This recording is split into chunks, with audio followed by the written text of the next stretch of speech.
Hello and welcome to my channel. Nice of you to be there. My name is Juan and today I'm here to talk about difficult books. So I recently asked you what the most difficult book you had ever read was.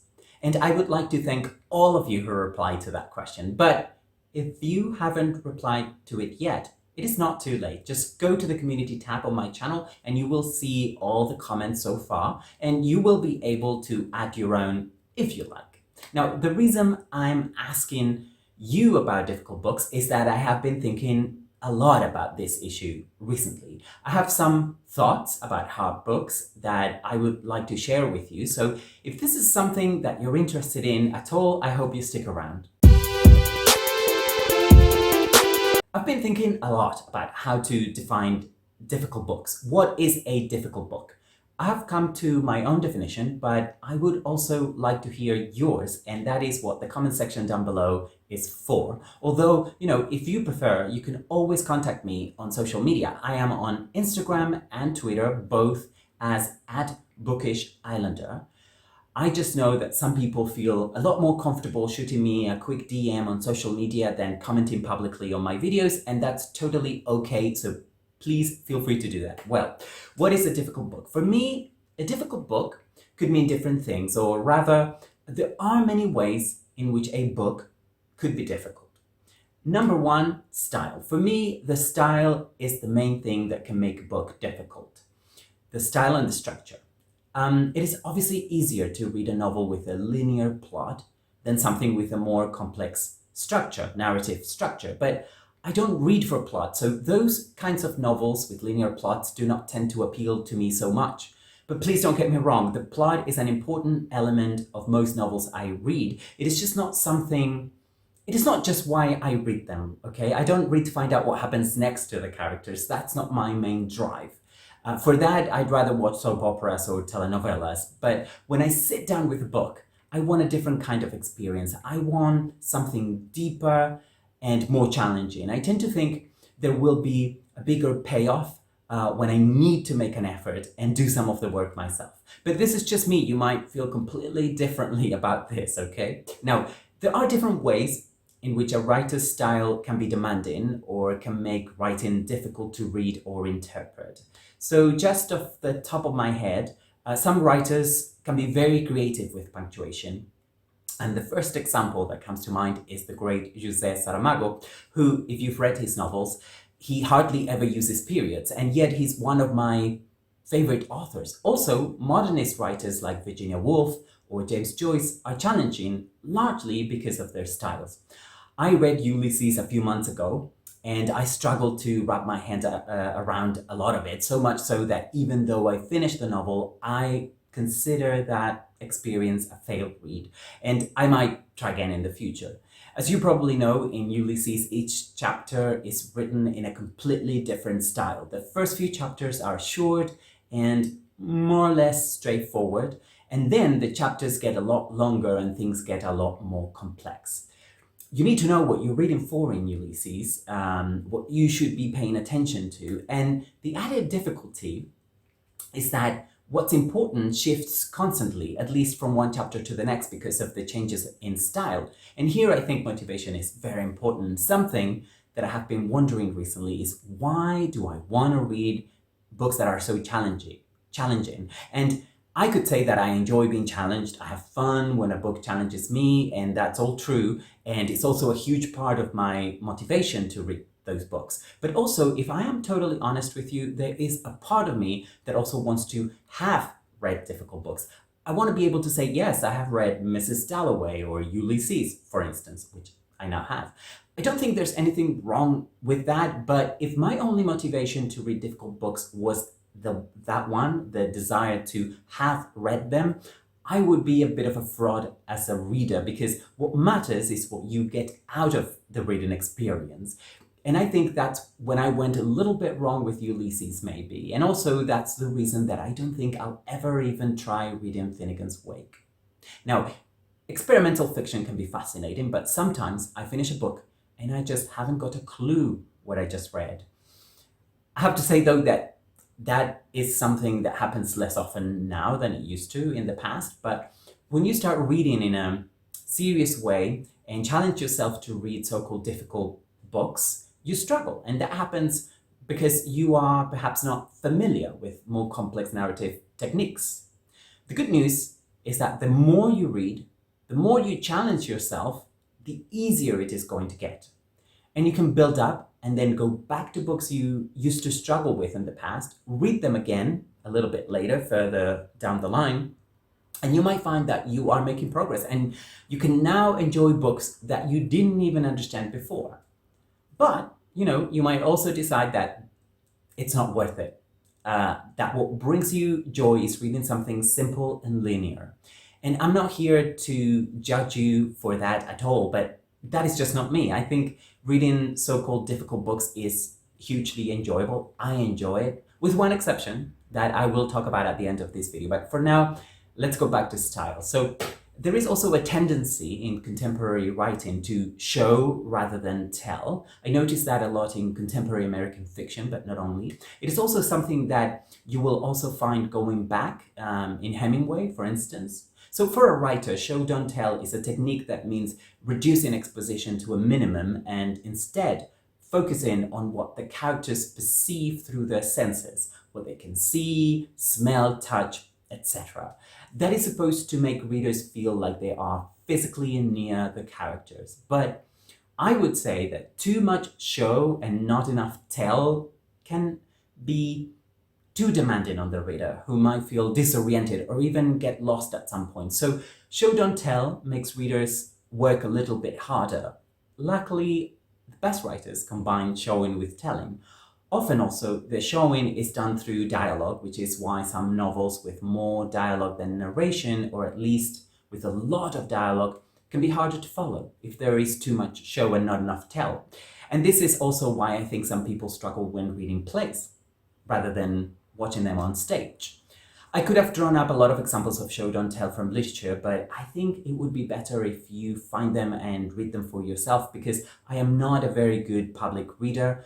I think I tend to get the rhythm wrong, so that can be hard to follow. But I'll give you a very simple and short example I have come up with myself to make sure that you know what I mean by show and tell. So imagine I could write something like, it was raining when John woke up, okay? Which would be telling. Or I could instead say the same thing, but differently. Something like, John could hear the gentle tapping of raindrops on the window pane and smell the wet earth from his bed as he woke up. So in the second sentence, I focus on how John senses that it is raining, but I never really state that it is raining. So I hope that example is clear. But which of the two versions do you find more literally, and why? Anyway, let's move on to the number 2 factor that can make a book difficult for me, which is language. Okay, a book could be difficult because of the language it is written in. That seems like a really obvious thing to say, but if you read classics, often you will come across words that are no longer used or whose meaning has changed with time, and that can slow you down or confuse you, sometimes to the point that you might be unable to follow the plot, which is not good. However, with classics, I have found that if I persevere, I will get into the rhythm and then understand a lot from context. And it also doesn't hurt if I got a good edition with footnotes or backnotes explaining obscure terms. And for people who, like me, read in different languages, there is that extra difficulty in reading in a language that is not your own. So, as you probably know, I read in 6 different languages at the moment, but my level of reading comprehension is not the same in all of those languages. And my reading is also not equally spread among the 6 languages, meaning that I read a lot more in a couple of them than the rest of them combined, probably. So I would say that I read with ease in English and Spanish. I would say that Catalan and Portuguese are generally not very challenging to me, but when it comes to French and Italian, I sometimes struggle a little bit, although the more I read in those languages, the easier it gets, of course. Okay, number three is context. Again, sometimes we lack the right context to understand classics. It can be difficult to wrap our heads around certain things that readers in the past would have understood immediately or even taken for granted. For instance, Jane Austen's novels, at least the ones I have read, they assume that the reader knows all about marriage customs in the late 18th century and early 19th century England. But is that the case with contemporary readers? Many novelists take context for granted, particularly when they are writing a novel set in their own time. So this is usually a problem only for readers of classics, or also when we read novels from countries that we are perhaps not too familiar with. So I recently read The Joke by Milan Kundera, which is set in Czechoslovakia. Czechoslovakia is a country that doesn't even exist as such anymore.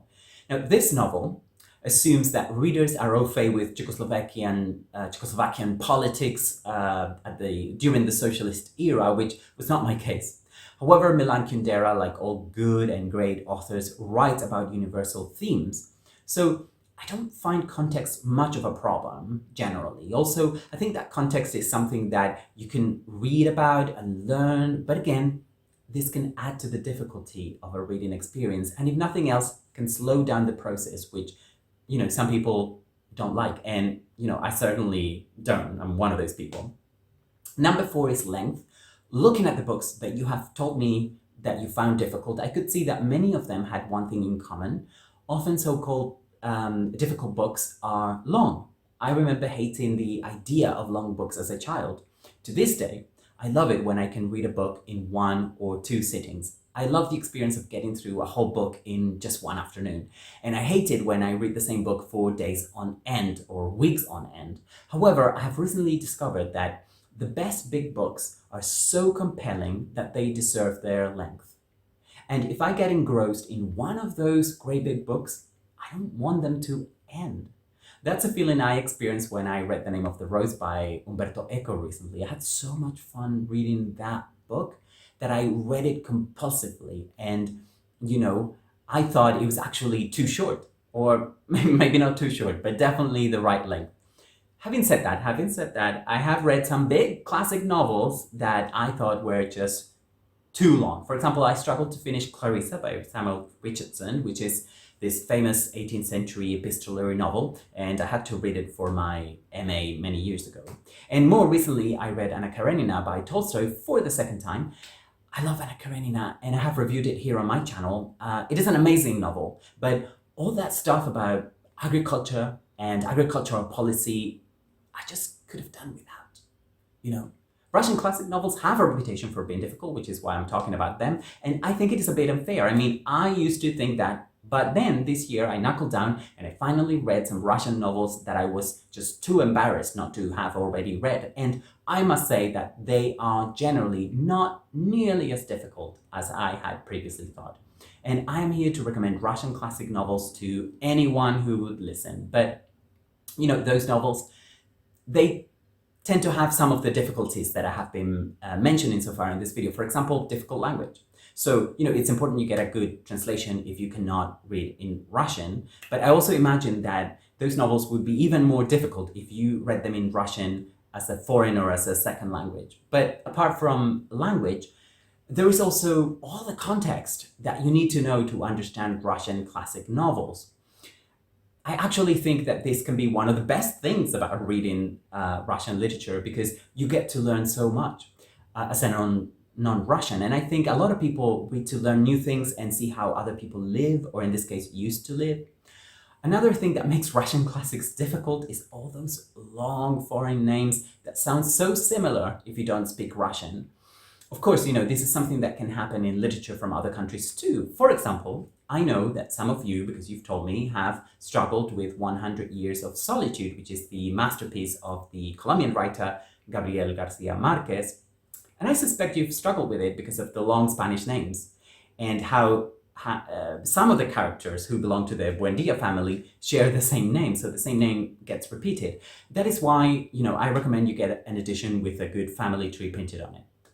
I also have some more general advice for reading difficult novels. Something that I was told as an undergraduate English student was to check whether I followed the story every so often, and if my mind had wandered off or I had got confused, I should stop reading immediately and go back a few pages, find the point, the last thing I remember.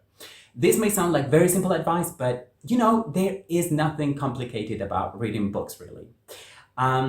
I also want to insist on the idea that if a book challenges you and you don't give up, usually you will get a bigger payoff than if you only read simple narratives all the time. And I haven't spoken about genres. I'm not talking about genres here because I don't think that genre is relevant to this discussion and because I simply talk about books I have read. So please don't assume that I have anything against specific genres just because I don't read them, please. Liking something does not mean hating everything else, okay? But, I can only speak about what I know and what I read. Okay, I've left content for last because content is the last thing that comes to mind when I think about difficult books, but I think it is important. So number 5 is content.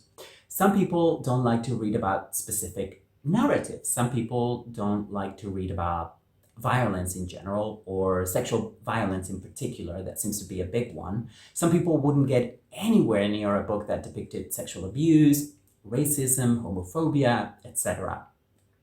And I have the utmost respect for those people. We are all bound to get triggered by something, and no one, absolutely no one, has to subject themselves to that if they don't want to.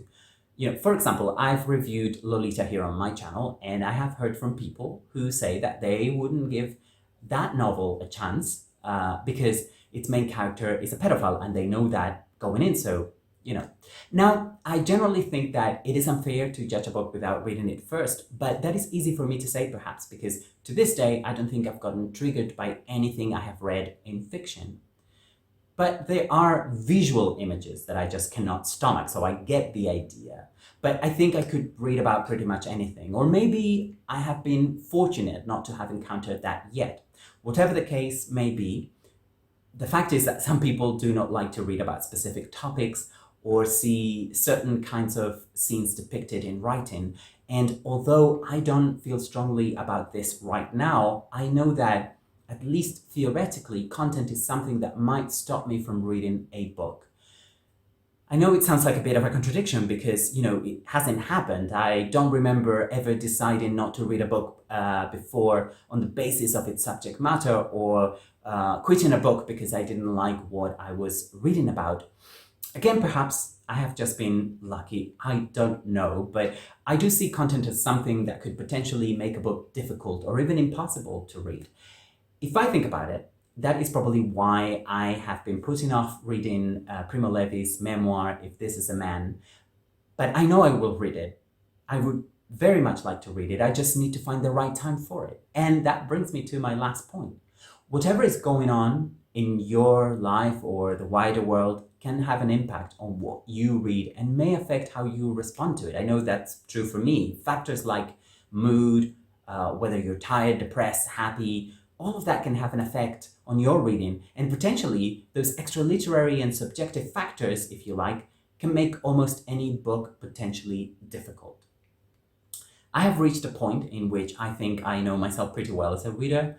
I know what works, what doesn't, and why. And I can recognize when reading a specific book may not be a good idea. When that happens, I'll just pick up something else, even if I'm already in the middle of something, okay? I don't mind putting aside a book I'm struggling with and coming back to it later, sometimes even years after I originally started it. Of course, that might mean having to start over from the beginning, but when reading a book turns into something I don't look forward to, if I dread picking up what I am reading, there is just no point in soldiering on. But there is also a very fine line between struggling through a book that will reward you if you go on reading it and trying to force yourself through something that you are going to get very little out of.